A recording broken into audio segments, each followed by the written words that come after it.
अगर आज मानवता को इजाज़त दे दी जाए कि 2 घंटे के लिए आपके पास खुला वक़्त है, आप जिसको भी चाहो मार सकते हो, तो आप पाओगे 2 घंटे के बाद दुनिया में कुछ एक लोग ही रह गए जो कि उँगलियों पे गिने जा सकेंगे। कौन है जिसका कोई दुश्मन नहीं? कौन है जो आपके मरने की इंतज़ार में नहीं बैठा? है कोई ऐसा? इस गलतफ़हमी में मत रहना। प्रत्येक व्यक्ति का कोई न कोई जानी दुश्मन है। अगर आज ऐसी घोषणा हो जाए, 2 घंटे के लिए कानून उसके ऊपर कोई एक्शन नहीं करेगा, जिसको भी मारना चाहते हो मार दो, तो 2 घंटे के बाद आप पाओगे नाम मात्र लोग बचे, वो भी किसी कारण से लुक छिप गए, ऐसे स्थानों पे चले गए जहां पर आप नहीं पहुंच सके, अज्ञातवास में चले गए। मानवता, अगर आप ये भ्रम में हो कि आज आपको कोई रोग हो गया, असाध्य रोग, तो वह आज हो गया, गलती में मत रहना। बहुत पहले से उसकी शुरुआत हो गई होगी। उसी अनकॉन्शियस की बात मैं करता हूं, कलेक्टिव अनकॉन्शियस।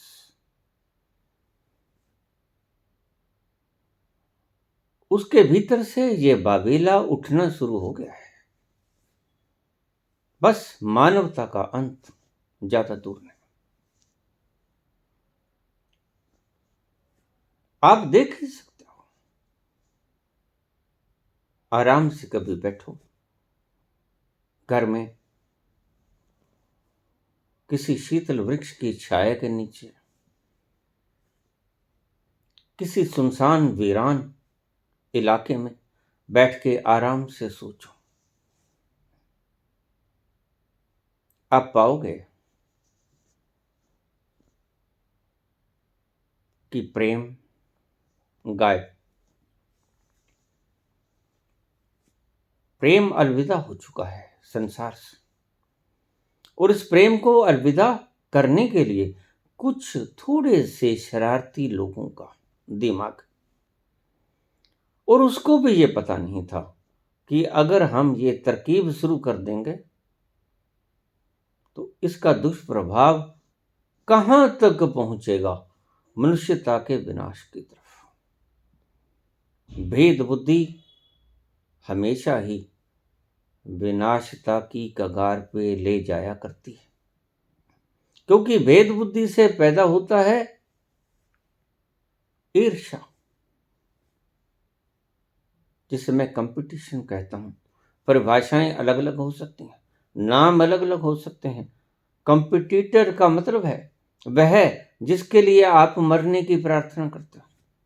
ये मत समझ लेना कि 1 नंबर का और 2 नंबर का और 5 नंबर का अमीर आपका मित्र है, यद्यपि ऊपर से चेतन मन के तो आपसे बड़े प्रेम से मिलेगा, आगोश में ले लेगा, अवभक्त करेगा, लेकिन उसको भी पता नहीं, आपको भी पता नहीं कि आपके अंतर मन में वह जो कलेक्टिव अनकॉन्शियस है, वह जो आपका भीतरी अनकॉन्शियस है, उसके भीतर क्या छुपा पड़ा है। उसके भीतर यही छिपा पड़ा है कि यह मर जाए तो 2 नंबर वाला मैं 1 नंबर हो जाऊं, और 1 नंबर होकर भी आप कुछ पाओगे, ये महज आपकी धारणा ही है। जब 2 नंबर होके कुछ नहीं मिला तो 1 नंबर होकर क्या मिलेगा? और जो 1 नंबर पर है उससे पूछो तुमने क्या पाया? 1 नंबर की सर्वोत्तम उत्तेजना के अतिरिक्त उसने कुछ पाया? नहीं पाया। बस 1 नंबर है, इसी गुरूर में वो चला जाता है और अपने सुख और आनंद और शांति का बलिदान करता चला जाता है।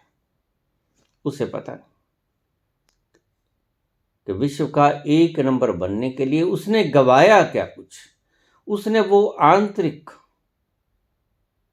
हीरे मोती जवाहरात गंवा दिए जो उसकी धरोहर हो सकती थी। ऐसे ही बुद्ध तख्तो ताज छोड़कर हाथ में भिक्षा पत्र नहीं उठा लिया करते। कुछ दिख जाता है उन्हें कुछ दिख जाता है, लगता है भीतर की आत्मा पुकारती है, हो ना हो कुछ तो है। आज मानवता विनाश की कगार पर खड़ी हो चुकी है और इसको टाला नहीं जा सकता। मेरी बात को ध्यान से समझ लेना। अगर अब तुम सोचोगे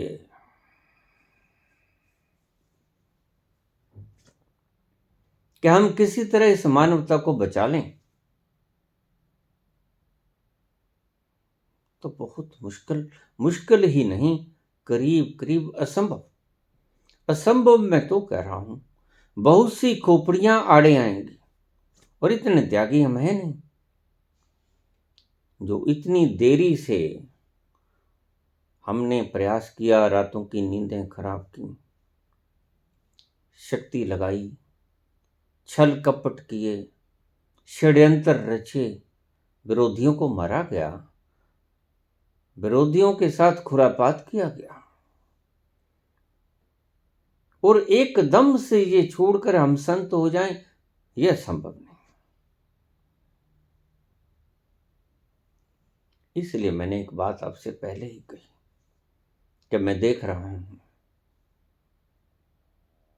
कलेक्टिव अनकॉन्शियस में मानवता का विनाश ज्यादा दूर नहीं। लिखा आपने कि 2023 और 2024 भविष्यवाणियां हो रही हैं, बिल्कुल ठीक। ये भविष्यवाणियां उन लोगों के द्वारा तो की ही नहीं जा सकती जो कि आंकड़ों से खिलवाड़ करते हैं, न्यूमरोलॉजिकल कैलकुलेशंस। वो ज़्यादा आपको कुछ नहीं बता पाएंगे, कुछ थोड़ा बहुत बता देंगे, लेकिन वो थोड़ा बहुत पर्याप्त नहीं होगा। ये वही व्यक्ति बता पाएंगे, कुछ गिनती चुनती के व्यक्ति जो उस कलेक्टिव अनकॉन्शियस के तल को छू गए कि आपका अनकॉन्शियस भरा पड़ा है किन चीजों से, विनाशक तत्वों से, एक्सप्लोसिव मटेरियल से। आपका भीतर फटने की कगार पे, ज्यादा दूर नहीं।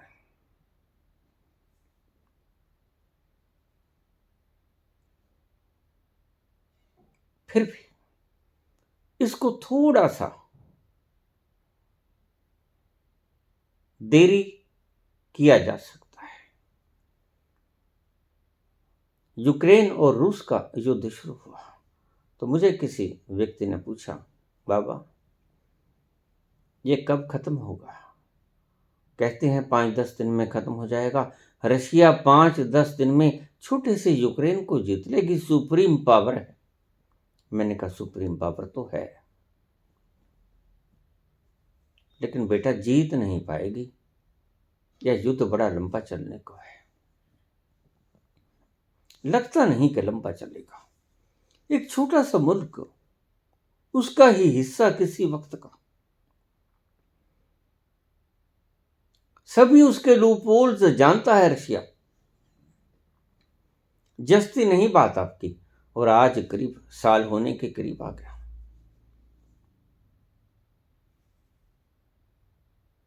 और मैंने पहले भी कहा, लोग मुझसे पूछ लेते हैं बाबा कौन जीतेगा। मैं यही कहता हूं कि युद्ध में दोनों हारते हैं और प्रेम में दोनों जीतते हैं। प्रेम में दोनों ही नहीं, सभी जीतते हैं। और घृणा में, नफरत में सभी हारते हैं। मानवता हारने की कगार के ऊपर आकर खड़ी हो गई। ये मुहाना है हार जाने का। मानवता अपना अस्तित्व खोने के लिए तैयार बतैयार बैठी है।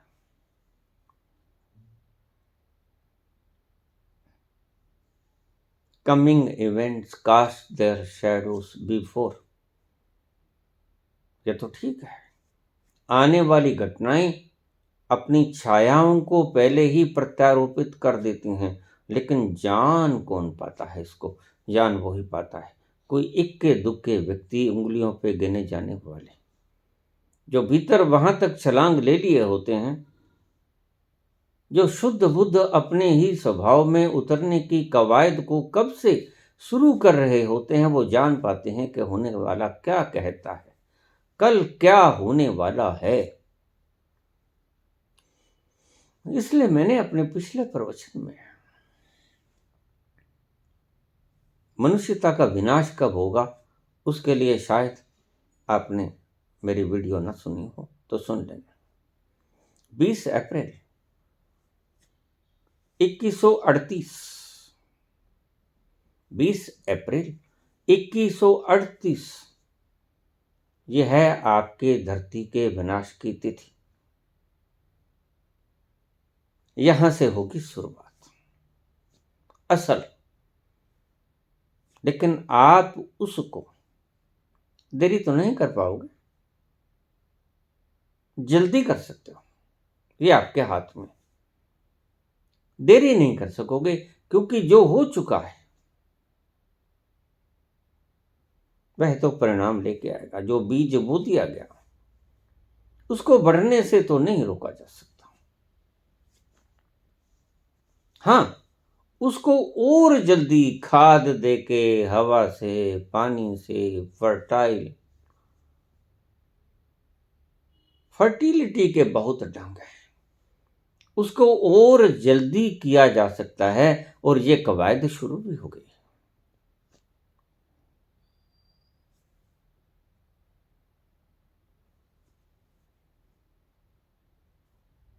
आज मनुष्यता अगर आप अपने आप को बचाना भी चाहे तो उसको बहुत बड़ा त्याग करना होगा।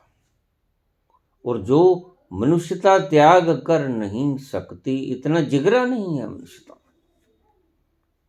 कि सब कुछ छोड़ छाड़ के अपने घर में बैठ जाए आराम से,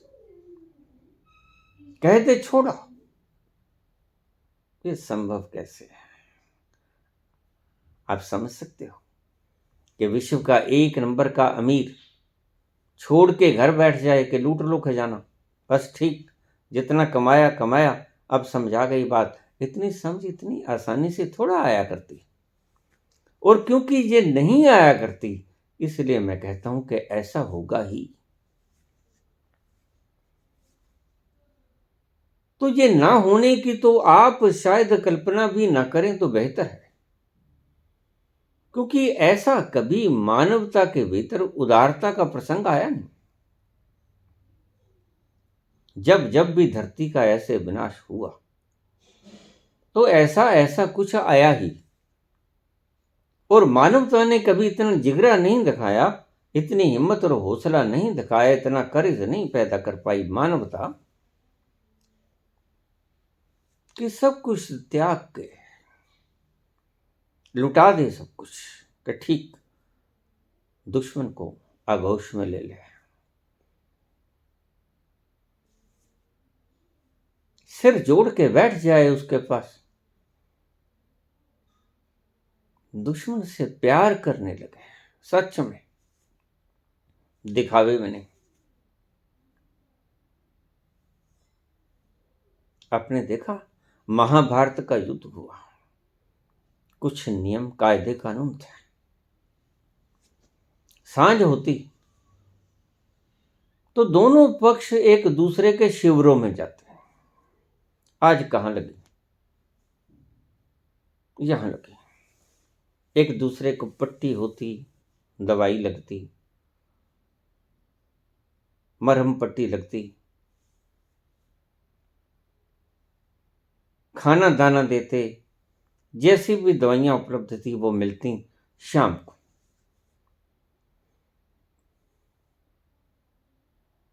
ये होता है युद्ध, जिसे हम कहते हैं धर्म युद्ध। इसीलिए धर्म क्षेत्र कुरुक्षेत्र है, धर्म युद्ध था ये। लेकिन उस धर्म युद्ध में अधर्म बहुत हुआ, मान्यताएं तोड़ दी गईं, बनाए हुए नियम नष्ट भ्रष्ट कर दिए गए। और ये हुआ किसके कारण? आपको शायद पता होगा, ये हुआ भगवान श्री कृष्ण के कारण। और भगवान श्री कृष्ण के कारण हुआ तो क्यों हुआ, ये भी आप शायद समझ न पाओ। ये भी वही जवाब देंगे जो जानते हैं। भगवान श्री कृष्ण जानते थे, बाकी का तो सारा ड्रामा है, एक फॉर्मेलिटीज है। पता था युद्ध होगा निश्चित, लेकिन युद्ध रोकने की कवायद करने के लिए, हे पांडवों, आप मुझे एक बार शांति दूत बना के भेज दो, मैं समझाने की चेष्टा करूंगा धृतराष्ट्र को, दुर्योधन को। पता था, सब पता था ये होगा, लेकिन कवायद हुई और दुर्योधन ने क्रोध में आकर कहा, पकड़ लो इस, गिरफ्तार कर लो इस ग्वाले को। और शंखनाद हो गया युद्ध का। कृष्ण जानते थे यह होगा।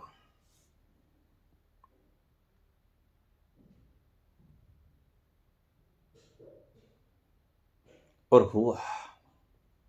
इस धर्म युद्ध को तोड़ा किसने? तोड़ा कृष्ण ने तोड़ा। कुछ दुष्ट जनों ने तोड़ा, दूसरा दुर्योधन था, जिसने अपनी जीत की इच्छा को रख के अभिमन्यु को मारा। 7 वीर योद्धा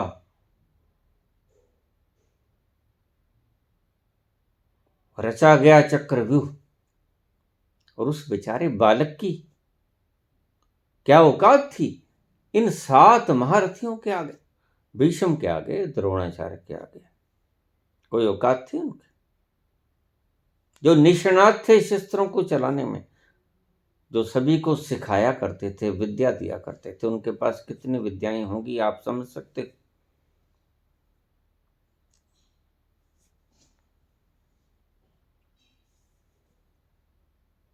जिस भीष्म पितामह ने अपने गुरु तक को हरा दिया था, परशुराम को, ऐसा महावीर योद्धा, ब्रह्मचर्य का तेज बल, और वो दुश्मन की तरह सामने खड़ा है। अब भला क्या संभावना है पांडवों के जीतने की? और शल्य युधिष्ठिर के मामा होते हुए इस सारे समूह को देखकर बल की तरफ ही लौट गया।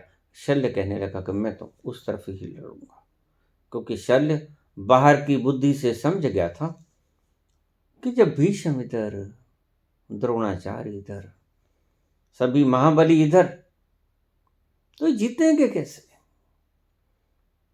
तो उसने इसमें भला समझा कि मैं तो कौरव पक्ष में चला जाऊं। और एक ऐसा भी व्यक्ति था जो कौरवों को छोड़कर पांडवों के आया, युयुत्सु, धृतराष्ट्र का पुत्र, दासी पुत्र, गांधारी पुत्र नहीं था वो।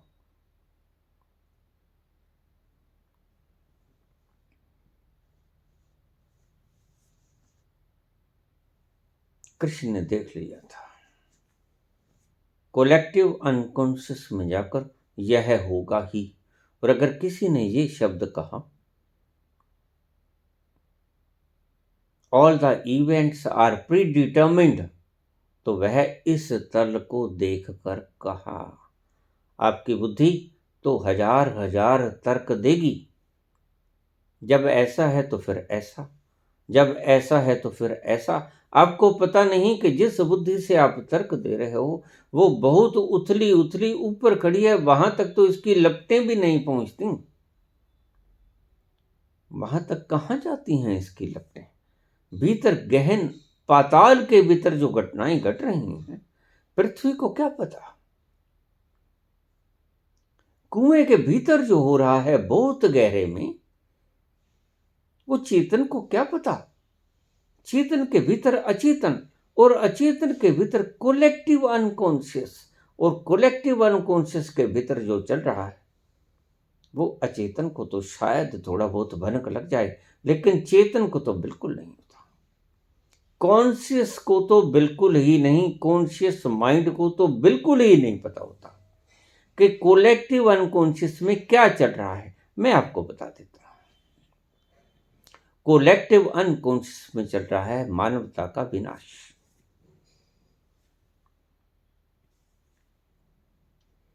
और इसको आप ज्यादा देरी नहीं कर सकते। हाँ, जल्दी कर सकते हो, इसमें कोई शक नहीं। जो बीज सहज गति से पनपेगा वो पनपेगा, लेकिन आप उसको अच्छी खाद देकर, अच्छी प्रकाश रोशनाई देकर, और बहुत से तरीके ईजाद करके,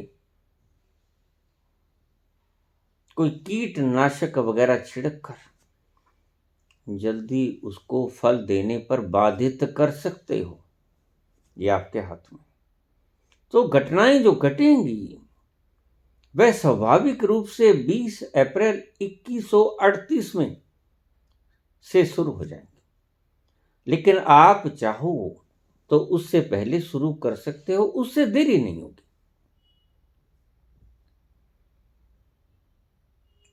मेरे मित्र ने सवाल पूछा है कि मानवता आपकी सदा आभारी रहेगी। मानवता मेरी कभी आभारी नहीं रह सकती, क्योंकि मानवता में इतना दमखम नहीं कि मेरी बात को मान ले। मैं एक अदना सा व्यक्ति जो किसी मीडिया का प्रयोग नहीं करता।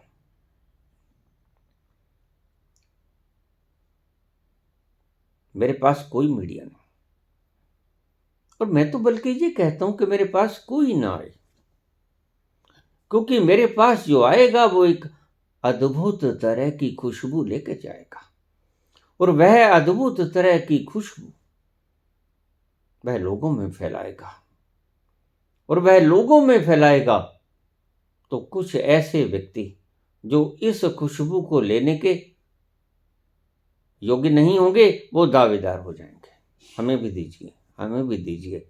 बस ये अभी परसों ही मेरे पास कमेंट आया, बाबा क्या आप बाहर जाने से डरते हो? मैं हंसा। मनुष्य का चेतन, मनुष्य की बुद्धि बड़े बड़े तर्क खोज लेती है। अरे अब तक तुम्हारे भीतर ही तो फिर रहा था, इतने वर्ष तक, करीब 60 से ऊपर साल तक मैं आप ही के भीतर तो था, बिल्कुल निर्भीक, जरा भी डरपोक नहीं। और आज मैं डरने लगा? नहीं नहीं, ऐसा नहीं, मुझे कोई किसी का डर नहीं, अन्यथा मैं सुरक्षा मांग लेता। नहीं नहीं, डरने का उस तल पर कोई आगमन नहीं होता जहां मैं बैठा हूं। कोई डर, कोई आग, कोई मृत्यु, कोई शस्त्र वहां तक पहुंच ही नहीं पाता जहां से मैं बोल रहा हूं। अब इस भ्रम को तो निकाल दो। हम प्रसंग पे हैं।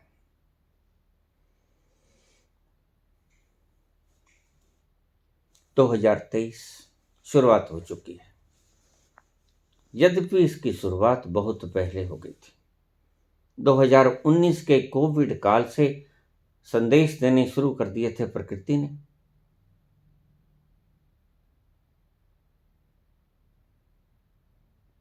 और बहुत कुछ हुआ, आपने देखा। और हम कह देते हैं कि वह व्यक्ति रोक सकता था, नहीं रोक सकता था। इस होने वाली घटना को कोई नहीं रोक सकता था।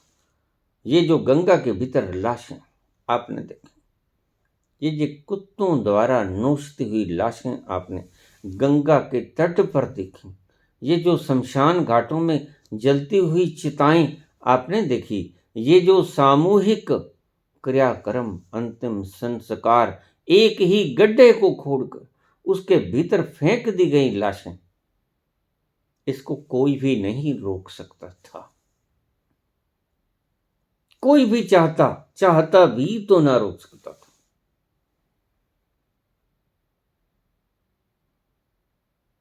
This was impossible. यह होना ही था।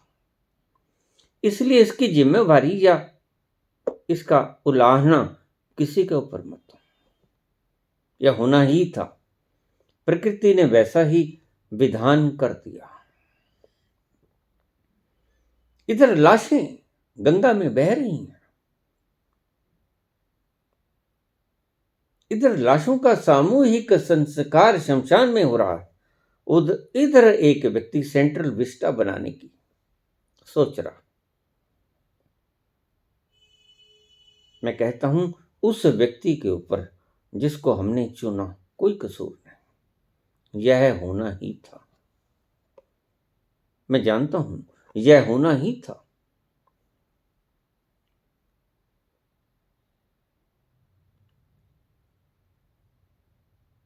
वह रोक भी नहीं सकता था।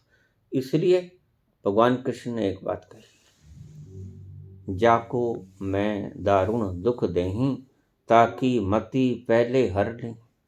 जिसको मैंने दुख देना होता है उसकी मति मैं पहले ही हर लेता हूं, फेर देता हूं, तू ये कर। अगर बुद्धि फिरेगी राजा की तो घटनाएं घटेंगी, और ये बुद्धि को रोक पाना किसी भी व्यक्ति के लिए संभव नहीं था। कौन रोक पाया? कहां मृत्यु नहीं हुई? बहुत जगह पे मृत्यु हुई। समृद्ध मुल्क अमेरिका जैसे, इटली,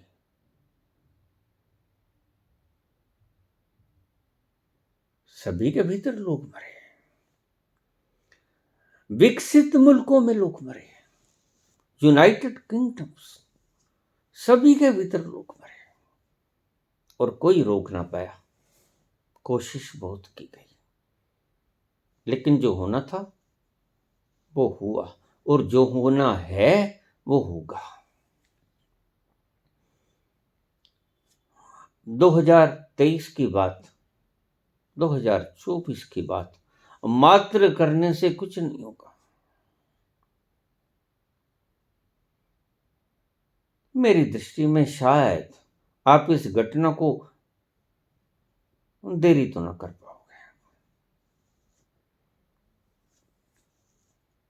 अभी ही मुझे कनाडा से 2-3 दिन पहले एक मैसेज आया कि मेरा पुत्र यहाँ इंडिया में आ रहा है, और मैंने सुना है कि 20 तारीख को दोपहर को यहाँ भूकंप आएगा, नॉर्थ एनसीआर में और पंजाब, हरियाणा, राजस्थान में।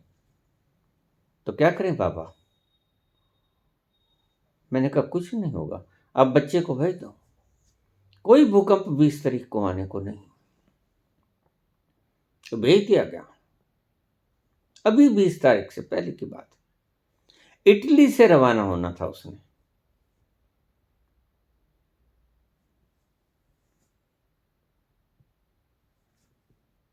जो होगा वो होगा ही, रुकेगा। कृष्ण जानते थे कि ये होगा, क्योंकि कृष्ण उस स्थल पर अक्सर ही आया जाया करते थे। अक्सर शब्द मैंने प्रयोग किया। कृष्ण उस स्थल पर अक्सर ही आया जाया करते थे। न जाने दिन में कितने बार, हजारों बार। जब जरा गर्दन झुकाई देख ली, जब भी कोई संवाद किसी से करना, तभी बाहर आता है ऐसा व्यक्ति जो उस अंतःकरण को छू गया है। वह आपसे बात करेगा, बाहर आएगा, जैसे आप किसी से बात करने के लिए सोए से उठ जाते हो और फिर बात करके फिर सो जाते हो। ऐसा ही होता है सिद्ध पुरुष, संत पुरुष के साथ। जब आप उससे मुखातिब होते हो तो वो उस तल से उठ के बाहर आ जाता है और उसके लिए खेल है। ये बात आपके लिए बड़ी मुश्किल है, लेकिन उसके लिए खेल है। जिसको रास्ता पता है वो तो डुबकी मारेगा। जब जरा गर्दन झुकाई देख ली, बस इसका मतलब तो यही था जो बुल्ले शाह ने कहा। उसके लिए फिर ये रास्ते अज्ञात न रहे। अज्ञात राहें कब की वो तय कर चुका और रोज हजारों बार जाता था। जैसे ही आपको संबोधित करना वो बाहर आ जाता, साधारण यात्रा की तरह, और जब आपसे बातचीत कर लेता अपने भीतर चला जाता। तो कृष्ण ये जानते थे, रोज देखते थे कि ये होगा। और देखिए द्वारका का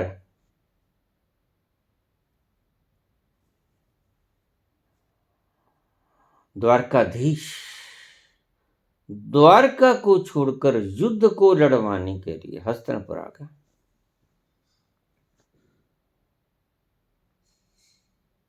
उसका कोई ठिकाना ना था।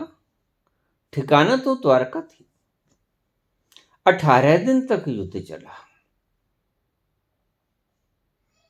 और कृष्ण करीब 1 महीने तक हस्तिनापुर में रहे, युद्ध से पहले और युद्ध के बाद तक।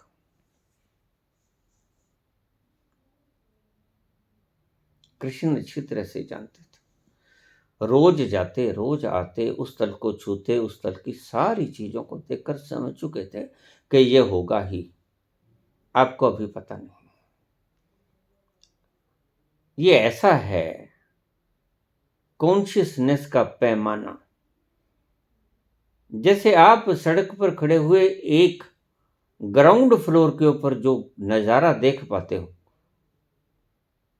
तो उससे जो देख पाते हो वही बोल पाते हो। यह है आपका कॉन्शियस मन। फिर आप दूसरी तीसरी चौथी मंजिल पे चले जाते हो, वह आपका अनकॉन्शियस मन। 10वीं 20वीं मंजिल पे चले जाते हो, अनकॉन्शियस मन। और फिर आप 50वीं 100वीं मंजिल पे चले जाते हो, वो है कोलेक्टिव अनकॉन्शियस मन। 100वीं मंजिल पर जाकर आप दूर से देख सकते हो, वो देखो गाड़ी आ रही, और आप 100वीं मंजिल पर दूर से उस गाड़ी को देखकर बता सकते हो, क्योंकि आपके पास नेत्र तो होते ही हैं, आपके पास दूरदर्शन की क्षमता भी होती है, टेलीस्कोप भी होता है।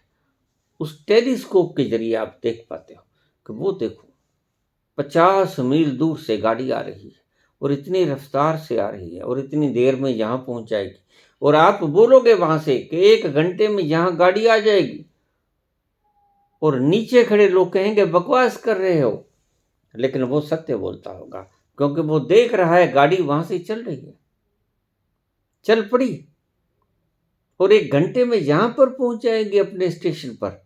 और नीचे सुनने वाले लोग कहेंगे कि ये व्यक्ति झूठ बोल रहा है, बकवास कर रहा है, लेकिन 1 घंटे के बाद वो गाड़ी आएगी, क्योंकि देखने वाले ने 100वीं मंजिल पे वो देख लिया है। और यह कोई कल्पना नहीं है, यह है शुद्ध देखने जैसी घटना है। गैलीलियो गैलीली ने कहा, जो बाइबल में लिखा था उससे बिल्कुल विपरीत, कि सूर्य नहीं घूमता है पृथ्वी के गर्द, पृथ्वी ही चक्कर लगाती है सूर्य के गर्द।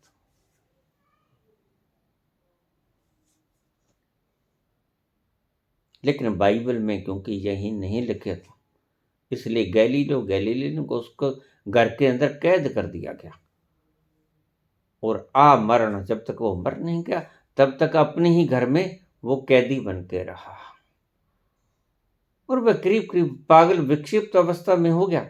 उसने एक तस्वीर बना दी पृथ्वी की और सूरज की घूमते हुए, पृथ्वी की सूरज के आसपास, और उसके ऊपर लिख दिया एंड स्टिल इट मूव्स, और सूनी आंखों से वो उस दृश्य को निहारता।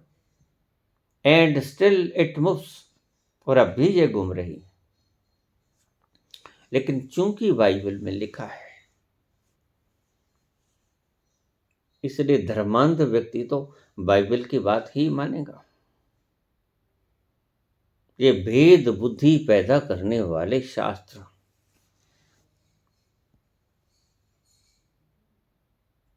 मूढ़मतियों को जन्म देने में सहायक सिद्ध होते हैं।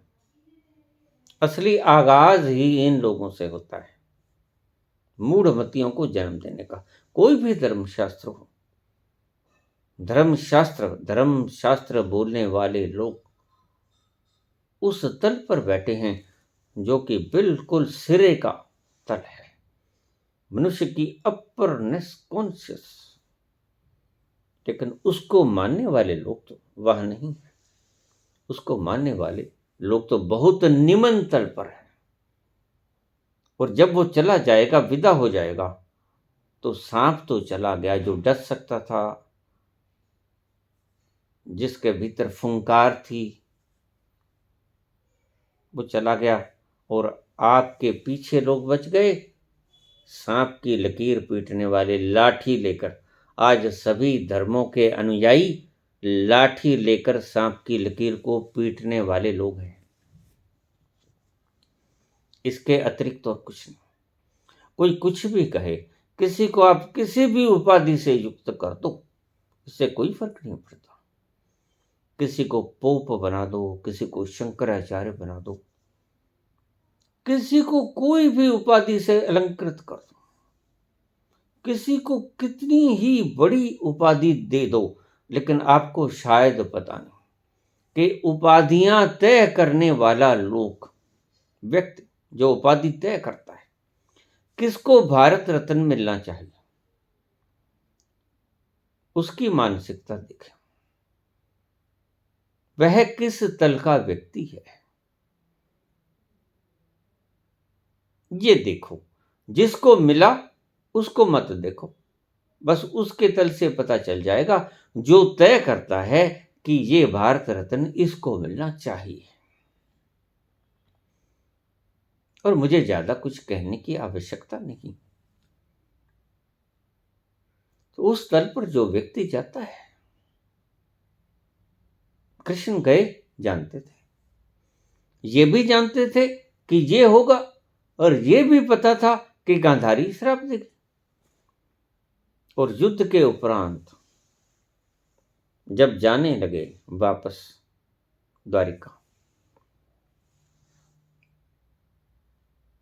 तो मां गांधारी के पास गए, चरण स्पर्श किए। पता था ये श्राप देगी, श्राप तो लेकर जाना ही पड़ेगा। अगर वो मेरे मुख के सामने न कहेगी तो उसकी ज्वलंत हृदय की पुकार बोल देगी वातावरण में, और घटना तो ये है ही।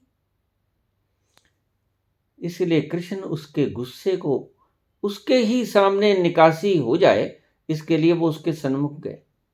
माते प्रणाम, वासुदेव, मैं तुमसे बहुत रुष्ट हूं, मेरा हृदय बहुत दुखित है, तुमने मेरे 100 पुत्रों को छीन लिया, और तुम ही हो एकमात्र कारण। और निश्चित ही कृष्ण थे एकमात्र कारण, क्योंकि उनके द्वारा ही संपन्न हुआ सारा काम। कराया तो उस विशाल समग्र ने, लेकिन निमित्त बनाया कृष्ण को। छोटे छोटे निमित्त और भी थे, दुर्योधन, धृतराष्ट्र, भीष्म, लेकिन वो छोटे छोटे। असली सबसे बड़ा जो कारण था, जिसको माध्यम बनाया उस विशाल ने, विराट ने, वह था कृष्ण। और वह जाता जाता कि सभी श्राप लेता जाऊं,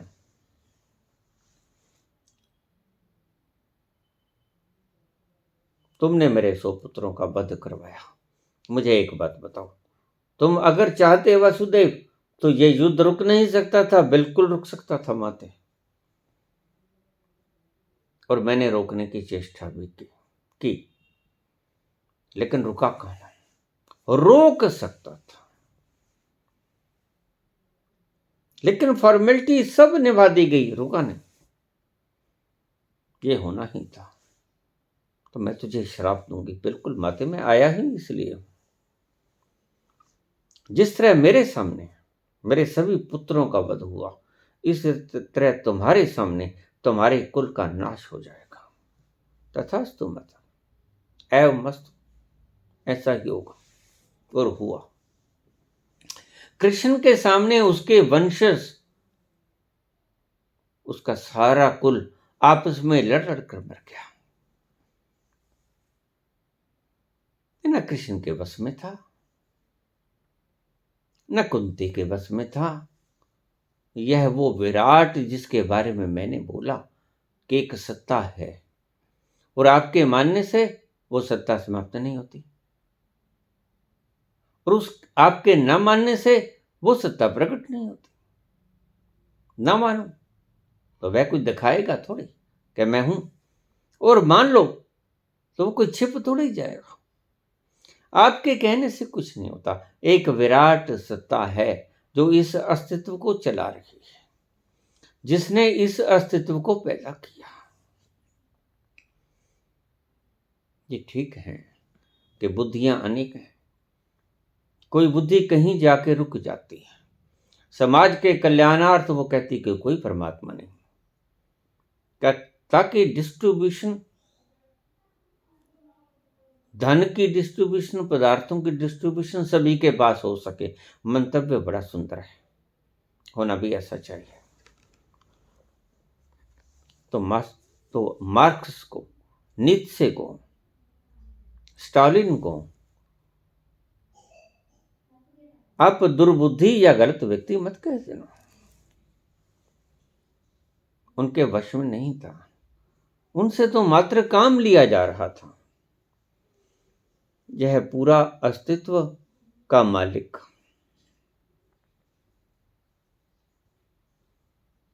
इनको एक मोहरा बनाकर इनसे काम ले रहा था। कसूर इनमें से किसी का भी नहीं।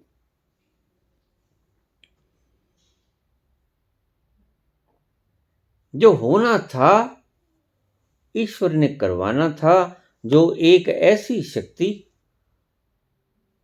तो बुद्ध ने कहा कि आप अगर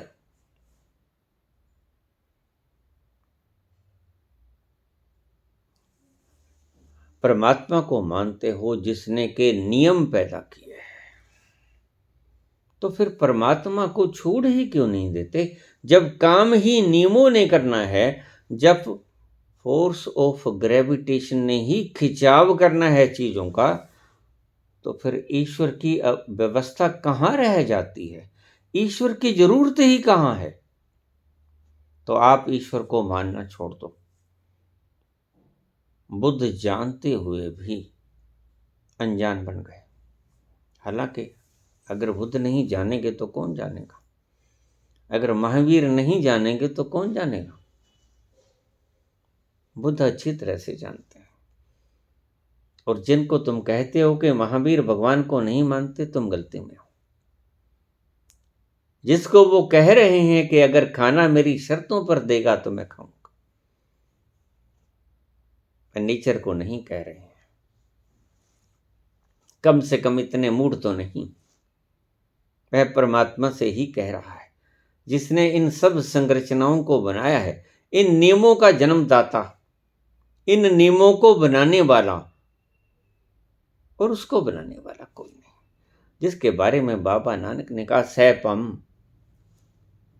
और गुरु प्रसाद, उसके प्रसाद से, गुरु के प्रसाद से ही पता चलता है उस सैपम का।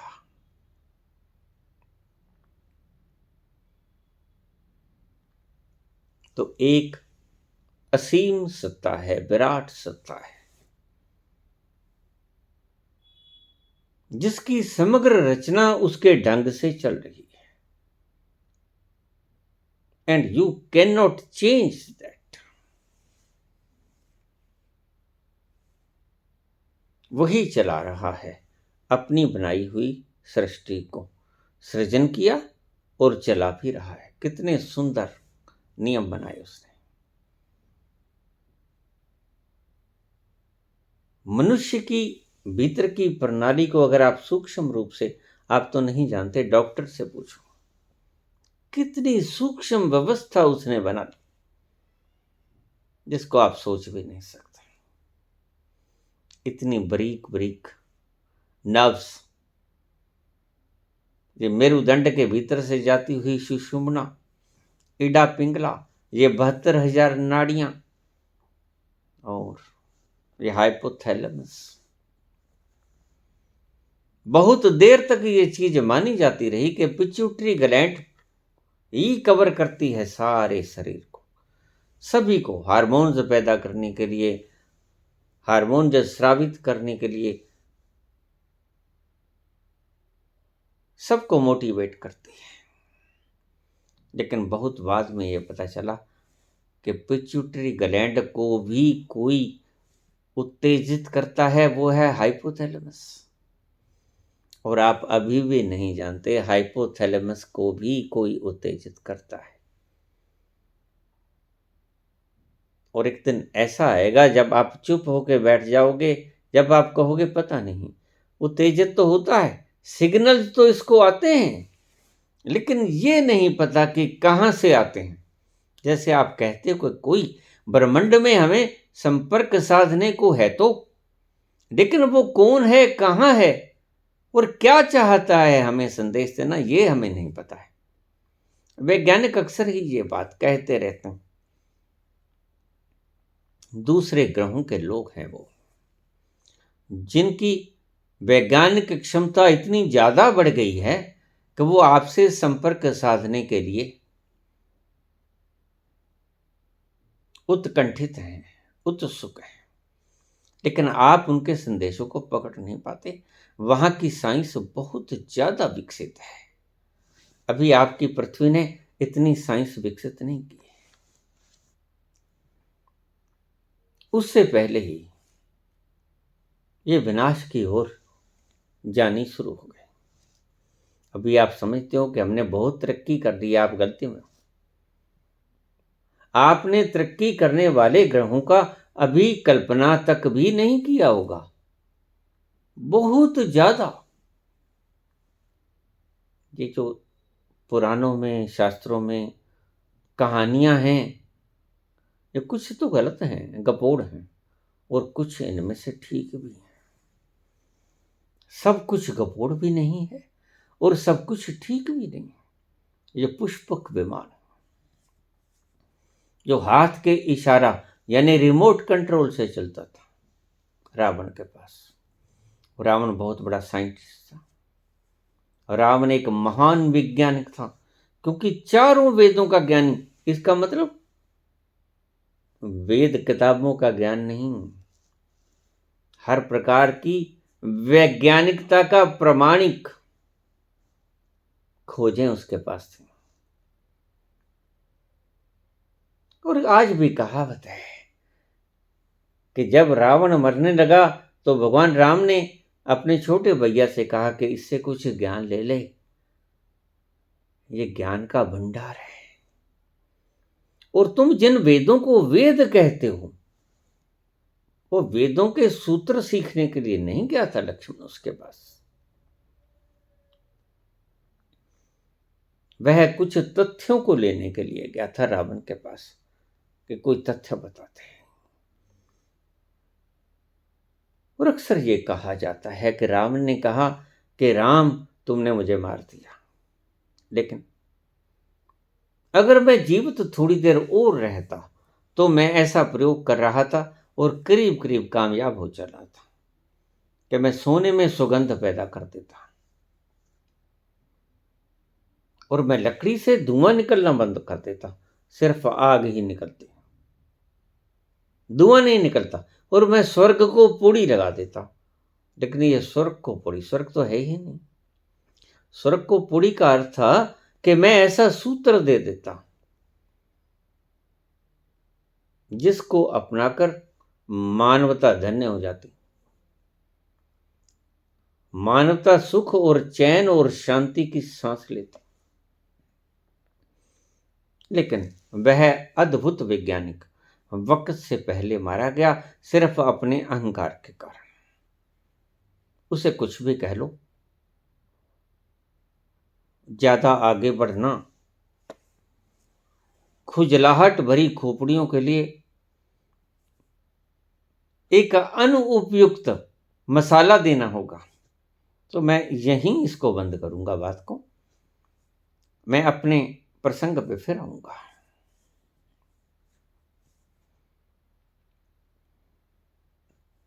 उस तल पर जो शोरगुल हो रहा है,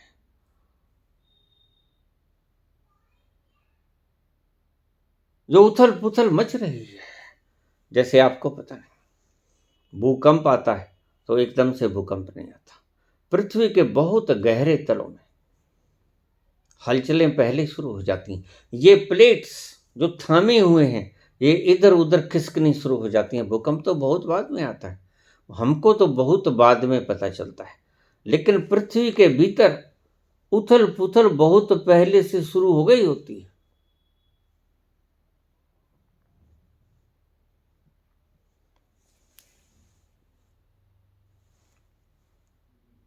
इतने विनाशक हथियार बन चुके हैं, ये अकारण ही नहीं बन गए। कुछ ऐसा हुआ है पिछले चारें युगों में, सतयुग, द्वापर, त्रेता, कलयुग, चारों युगों में ऐसा कुछ हुआ है जिसका सारा प्रभाव इकट्ठा होकर मनुष्यता को विनाश के कगार तक पहुंचाने में संलग्न है। अब आखिरी युग चल रहा है।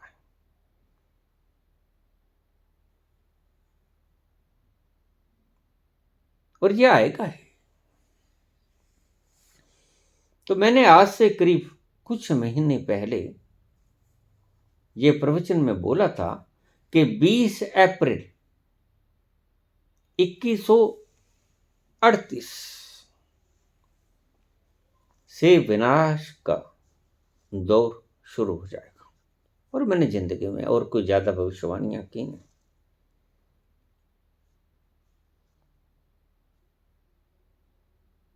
पूछा है कि 2023 और 2024 एटम बॉम्ब तैयार किया गया सिर्फ एक दूसरे का अहंकार नीचा दिखाने के लिए कि तू क्या है, ये देख हम इससे भी बड़े। जैसे महाभारत में हुआ, उसने कोई अस्त्र निकाल लिया, उसने उससे भी बड़ा अस्त्र निकाल लिया कि ये देख मेरे पास ये है, ब्रह्मास्त्र है, ब्रह्मसी अस्त्र है। ऐसा ही अमेरिका ने बनाया एटम बम और रशिया ने बनाया हाइड्रोजन बम, 4000 गुना ज्यादा पावरफुल, 4000 गुना ज्यादा पावरफुल एटम बम से। और ईश्वर की सृष्टि में और भी बहुत सी तकनीक्स मौजूद हैं, अभी खोजी नहीं गई। ठीक कहा था न्यूटन ने, I have collected only a few pebbles on the seashore while the oceans of knowledge still remain unexplored। उसने गलत नहीं कहा था, ठीक कहा था। ईश्वर की सृजना में इतना कुछ छिपा पड़ा है और आप अहंकार से गर्दन को किल्ला फंसाए चले जा रहे हो कि न जाने आपको क्या मिल गया है। शांति से बड़ा धन कोई नहीं होता, शांति से बड़ी समृद्धि और कोई नहीं होती। और आज सारी दुनिया अशांत है। ये जो व्यर्थ में भागी जा रही है दुनिया, ये अकारण ही भागी नहीं जा रही है, इसके पीछे एक महत् कारण है। और वो कारण है उथल पुथल उसके भीतरी गहरे तलों में। ये कलेक्टिव अनकॉन्शियस के भीतर भूचाल आया हुआ है और यह आपको भी प्रभावित करता है। एक हमारे पंजाब का एक आदमी, ग्रामीण व्यक्ति, चला गया था दिल्ली, वहां बहुत ट्रैफिक, तो देख के हैरान, ये लोग कहां भाग रहे हैं इतने, छुर्क छुर्क छुर्क छुर्क एक सेकंड में, और इतनी सड़कें नागिन जैसी काली साफ, दौड़े जा रहे हैं सभी। बड़ा हैरान हुआ, 2-4 दिन लगाए उसने, सभी भाग रहे हैं, कोई गाड़ी पे, कोई बसों में, कोई कारों में, कोई साइकिल पर, कोई मोटरसाइकिल पर, कोई स्कूटर पर, अपने अपने व्हीकल्स लिए। तो हमारे पास आया, कहने लगा बड़ा कमाल हो गया, मेरी दृष्टि में बस 5-4 दिन में दिल्ली खाली हो जाएगी। हैं? क्या कहा? दिल्ली खाली हो जाएगी। सब भागे चले जा रहे थे, पता नहीं क्या, कहां आग लग गई थी, कहां आग को बुझाने के लिए ये सारी दिल्ली भाग रही थी। मैंने जहां देखा वहां लोग भाग ही रहे थे, कहीं जरूर आग लग गई होगी भयंकर, जो इतने लोगों की जरूरत पड़ गई, जिसके जो हाथ में आया उठा लिया। साइकिल दिखी साइकिल, मोटरसाइकिल, स्कूटर, कार, गाड़ी, बसें, सभी में भर भर के लोग जा रहे थे आग बुझाने के लिए। अब तक तो शायद दिल्ली सारी खाली हो गई होगी। इसके पीछे का बहुत बड़ा सत्य निहित है। आप कहां भाग रहे हो आपको पता नहीं, कहां है आपकी मंजिल आपको पता नहीं, कहां जा रहे हो, क्यों जा रहे हो आपको पता नहीं। कि आपके भीतर जो सुलग रहा है ज्वालामुखी फटने की कगार में, इसकी तपश आपको भगाई जाती है और आपको पता ही नहीं। आपके फरिश्तों को भी पता नहीं है कि भीतरी उस आकाश में क्या घट रहा है, उस अंतर आकाश में क्या हो रहा है आपको पता नहीं। और ये जो हो रहा है उसी चीज का प्रमाण है कि आप दौड़े चले जा रहे हो। कौन है, किसने आराम किया?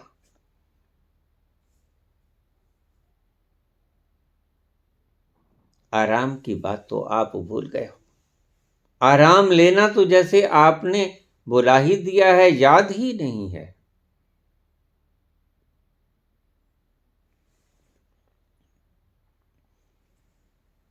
वक्त थोड़ा बचा है। पूछा है कि कुछ ऐसा बता दूं, मानवता आपका सदा आभार प्रकट करती रहेगी। मैं तो इतना ही कर सकता हूं, ये तो होगा ही। बाकी के दिन आप चैन और शांति से कैसे गुजार लो, ये बता सकता हूं। जो होगा वो तो होगा ही, वो तो रुकने वाला है नहीं, वो इबारत लिखी जा चुकी। हां, आप अपने पागलपन को बढ़ाकर इसको जल्दी ले आ सकते हो, इतना आपके हाथ में है। तो मैं इस वक्त सिर्फ यही कर सकता हूं और कर भी रहा हूं। मेरे पास 2020 में कुछ सिद्ध बुद्ध पुरुष आए थे, मेरी बायोग्राफी में मैंने बोला हुआ है करीब 2-3 साल पहले। उन्होंने मुझे रात को सोते जगाया, मैं जगा, देखा कुछ जाने पहचाने चेहरे और कुछ अनजान चेहरे। मैंने प्रणाम किया, आदेश मांगा, हुक्म, आप बोलिए। बोलिए, क्या बोलूं? आप बोलिए। त्राहिमाम त्राहिमाम, आग जली है, थोड़ा सा शीतलता का जल बिखेरिए, जल रहा है सब कुछ। और शीतल पानी गिराने वाला कोई नहीं है। ऐसा क्या हुआ? कोई नहीं, कोई नहीं। मैंने देखा ओशो भी बीच में था, मैंने जिक्र बहुत बार किया है, आपने शायद सुना ना होगा। ओशो भी बीच में खड़े थे, बुद्ध भी बीच में थे, बहुत से बुद्ध और सिद्ध पुरुष। क्या ऐसी आफत आ गई है जो आपको मुझे कहना पड़ा है। और अब कमाल की बात है, 35 वर्ष से मैं आराम से आनंद में मगन, कोई हलचल नहीं, मौज में, मस्ती में, सुरूर में, मदमस्ती में। मेरा रोआ रोआ सदा ही डूबा रहता है उस आनंद के महासागर में। लेकिन आज मुझे बोलने की आवश्यकता क्यों पड़ेगी? बस आग के ऊपर कुछ पानी डाल सको तो डाल दो, आप डाल सकते हो। मैंने कहा और बाकी और नहीं है कोई। ओशो बोले नहीं है कोई। मैंने कहा तो आपके शिष्य? कहते बस मत पूछो।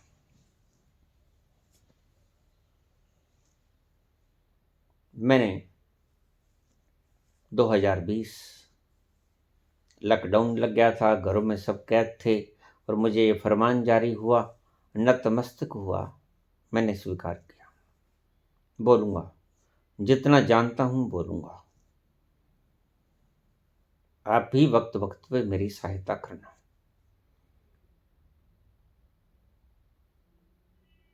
ऐसा ही हुआ। करीब करीब मैंने जो बोलना था बोल दिया। आपने सुना न सुना मुझे तो आप जाने, मैंने बोल दिया। भविष्य की कुछ पीढ़ियों के लिए बोल दिया, हालांकि मैं जानता हूं कि कुछ पीढ़ियां हैं, सिर्फ इसीलिए कि घोर अंधकार आने को है। उस वक्त जब कोई व्यक्ति निर्भीक अवस्था में निस्वार्थ भाव से आपसे बिना कुछ द्रव्य मांगे, आपसे बिना किसी लोभ लालच के अगर कोई शुद्ध बुद्ध ज्ञान दे सकने में समर्थ नहीं होगा, तो आप कम से कम मेरी इन वीडियो से कुछ पा सकोगे, कुछ मार्ग ले सकोगे। ये आपके लिए एक मार्गदर्शक का काम देंगी। भविष्य में जब कोई काली मां चारों तरफ अपना पूर्ण रंग बिखेर चुकी होगी, अमावस्या की काली घनी रात और ऊपर से काले घने मेघ और बिजली की चमक कहीं भी ना मिलेगी आपको, ऐसे वक्त के लिए बोले गए ये शब्द हैं। मुझे अक्सर मेरे चैनल कंट्रोलर भी पूछ लेते हैं, बाबा ये थोड़ा बहुत मीडिया का इस्तेमाल कर लें, काहे को, किस लिए? ये लोग करते हैं, सब मीडिया का इस्तेमाल करते हैं।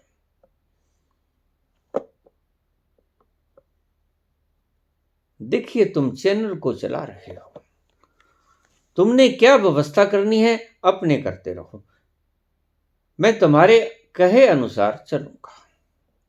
कुछ लोग मेरे सामीप्य में बैठने का अनुरोध कर रहे थे मुद्दतों से, तो उन्होंने बाहर एक आश्रम, छोटा सा आश्रम निर्माण करवाना शुरू कर दिया, उसकी आगाज कर दी। सारा काम झाम उनका, मैं कोई किसी तरह के बीच में अड़चन नहीं डालता। वो कर रहे हैं, सारा सेहरा उनके सिर पे, आप सबके सिर पे जो भी, जिसने भी इसमें योगदान दिया। कुछ लोग बैठना चाहते हैं, कम से कम उनकी मुराद पूरी होगी। चलो ठीक है, मैंने तो यहां भी बोलना है वहां भी बोल दूंगा, यहां भी मिलना है वहां भी मिल लूंगा। जितने व्यक्तियों से यहां मिलना है उतने ही व्यक्तियों से वहां मिल लूंगा, क्या फर्क पड़ता है?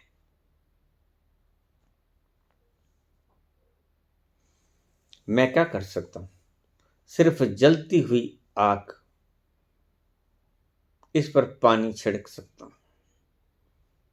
जलती हुई आग में सीज फायर प्रयोग कर सकता हूं, छोटा सा, ज्यादा नहीं। आग गहरी है, सभी के अंतरतम में लगी हुई आग है, भीषणतम है। बुझाए से बुझेगी तो नहीं, मैं जानता हूं, लेकिन कुछ शमन अवश्य होगा, और उसी प्रयास के लिए मेरे पास आए। और एक बड़े मजे की बात, मैंने ओशो से पूछा, आपको मेरा पता कैसे चला? तो ओशो ने मुझे एक अद्भुत घटना बताई।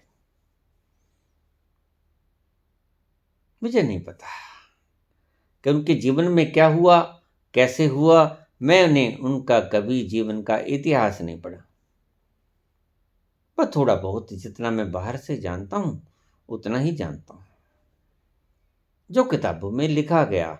और बहुत कुछ जो ओशो ने मुझे बताया वो किताबों में लिखा ही नहीं गया। 3 बार आए मेरे पास, मुझसे कई लोग पूछ लेते हैं, ओशो फ्लो, क्या वो बुद्ध पुरुष आप मानते हो उसे? बिल्कुल।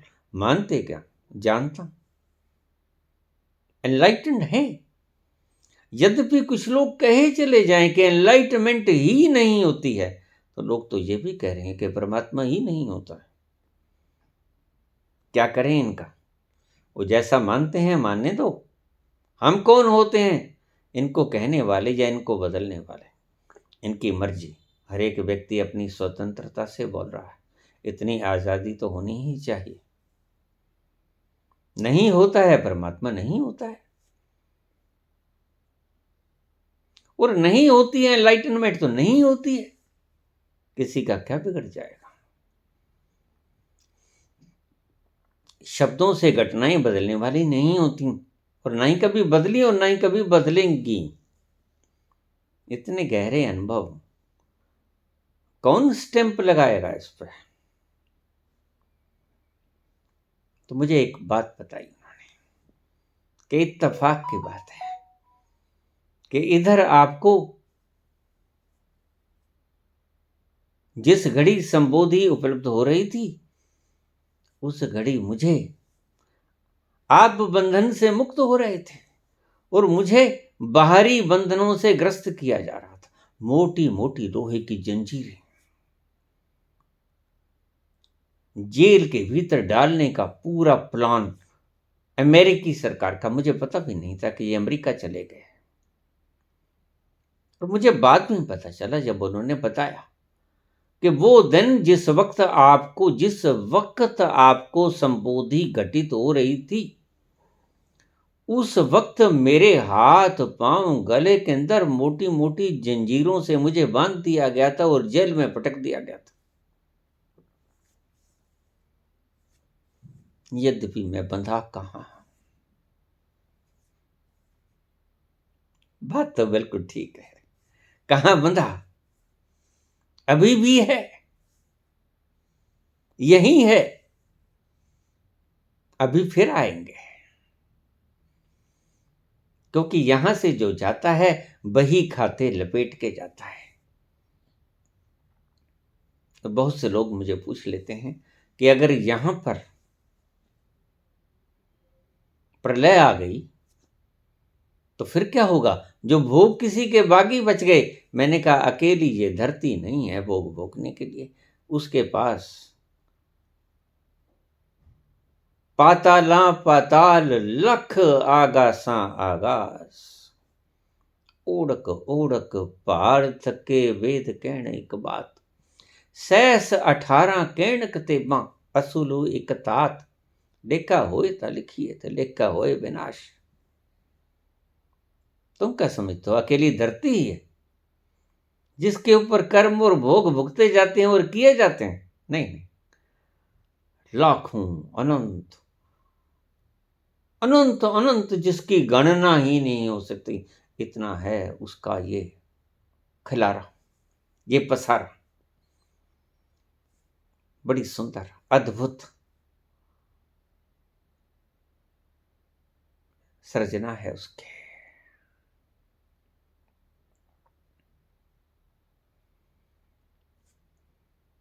यहां नहीं भोगेंगे, जाना तो पड़ेगा हिसाब किताब बराबर करके, सारे बही खाते क्लोज,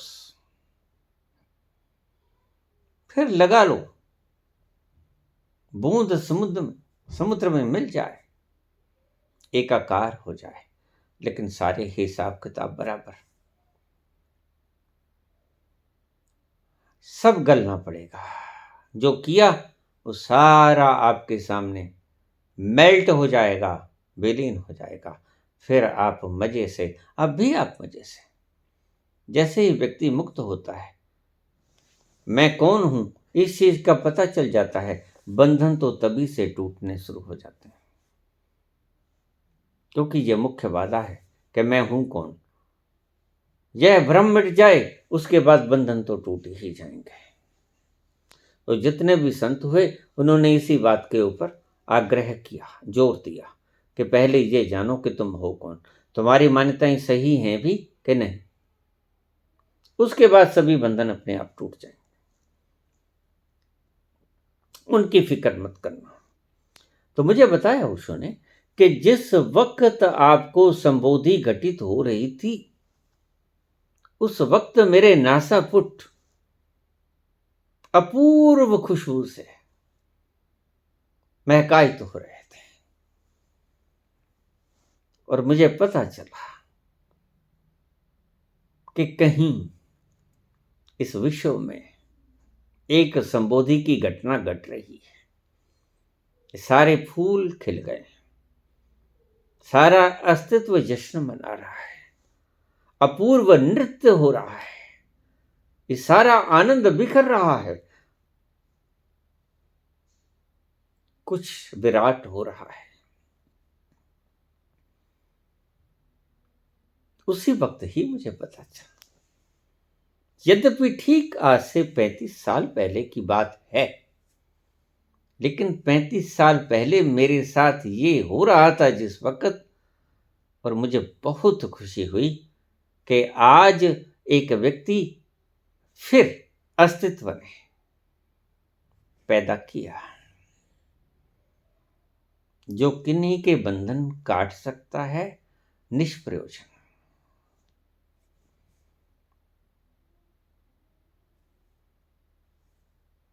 थोड़ा सा, बहुत से व्यक्ति कमेंट कर देते हैं, मैं उनसे एक ही बात कहूंगा, प्रयोजन बताओ, मेरे बोलने का प्रयोजन क्या है? बस इससे आपको सब समझा जाएगा। सब कुछ है भोगने के लिए,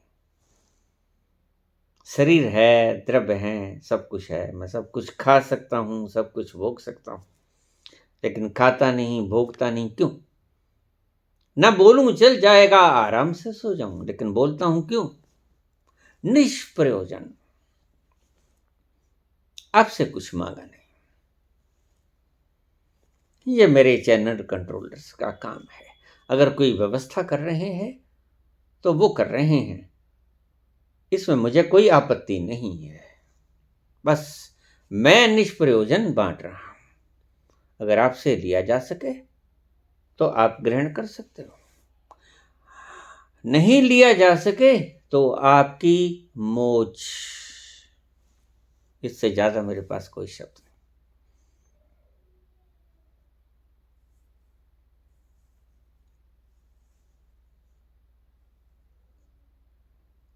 इस आग को बुझाने के लिए मैं आपको जो सूत्र बताए, वो सूत्र में से कोई भी सूत्र पकड़ लीजिए,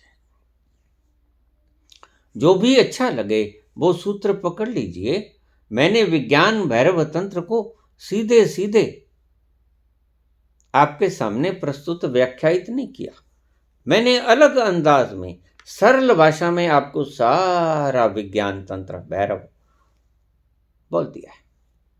आपको पता भी ना चला मैंने कब वो सारा विज्ञान भैरव तंत्र आपके सामने खोल दिया, क्योंकि मैं उसको उसका नाम देकर कभी व्याख्यायित नहीं किया। उसके भीतर का रहस्य क्या है वो खोलने में जरा भी मैंने लापरवाही नहीं की। सारा विज्ञान भैरव तंत्र की 112 की 12 विधियां आपको बतलाती हैं। ये बात अलग है। कि विज्ञान भैरव तंत्र के एक एक सूत्र को मैंने आपको नहीं समझाया, लेकिन बात वही है, सरलतम ढंग से जैसे मैं कह सकता था वो मैंने कह दिया। तो कहा है प्रश्न पूछने वाले ने कि अगर आप इस त्रासदी के ऊपर कोई हमें उपदेश दे सकें, हमें निकाल सकें इस संकट से, तो सारी मानवता आपकी ऋणी रहेगी, सदा आभारी रहेगी। नहीं, मुझे आभार की आवश्यकता नहीं, यह मेरा कर्तव्य भी है जो मुझे सौंपा गया है बहुत पहले से, और इसका आगाज आज से करीब 3 वर्ष पहले मैंने कर दिया था। आप मेरी सभी वीडियोस में से कोई भी मार्ग चुन सकते हो, और जो मुझे अच्छा लगा वो मैंने आपको बतला दिया। सरलतम ढंग जो मैंने आपको बता दिया, जो भगवान शंकर ने मुझे गौशाला मंदिर के शंकर मंदिर में जब मैं बैठा था तब मुझे प्रदान किया गया, वो फिर से बोल देता हूं, क्रिया योग करो। उसकी विधि मैंने बोली हुई है। अगर आपको फिर भी ना समझाया हो तो हमारे चैनल कंट्रोलर आपको फिर बतला देंगे। क्रिया योग करो, ध्यान में बैठो। ध्यान का सारा रहस्य, सारी प्रोसेस मैंने बतलाई हुई है। टू डू नथिंग, कुछ नहीं करना, बस कुछ नहीं करना। और क्या खाना क्या ना खाना ये भी आपको बतला दिया गया है। सरल सुपाच्य, जिससे आपका शरीर इतनी कैलोरीज और इतनी एनर्जी ग्रहण कर सके कि आप मात्र जिंदा रह सको। करना तो कुछ है ही नहीं, जिससे आपकी शक्ति व्यय होगी। बस इतनी कैलोरीज ले लो जिससे कि ये शरीर चलता रहे। मेरे हिसाब से मैंने आपको सब प्रकार से गाइड कर दिया। मैं खुद भी इन चीजों का अनुपालन कर रहा हूं अभी तक।